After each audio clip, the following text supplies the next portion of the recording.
செல்வந்தனை அழைப்பான், அழைத்து கொண்டு வந்து நிறுத்தப்படும். கேட்பான் அல்லாஹு தஆலா, நான் நோயோடு ஒரு நாள் வந்தேனே, ஒரு நாள் நான் உணவு கேட்டு வந்தேனே, ஒரு நாள் நான் தண்ணீர் கேட்டு வந்தேனே, தாகத்தோடு இருக்கிற பொழுது ஏன் எனக்கு நீ நோய் ஏற்பட்டு வந்த எனக்கு ஆறுதலாக ஒரு வார்த்தை கூட என்னை சொல்லவில்லை?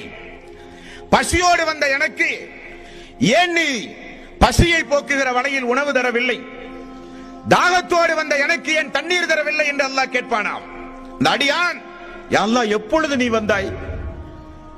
நோயோடு பசியோடு தாகத்தோடு எப்பொழுது நீ அல்லாஹ் நீ வந்தாய் என்று அடியான் கேட்பான்.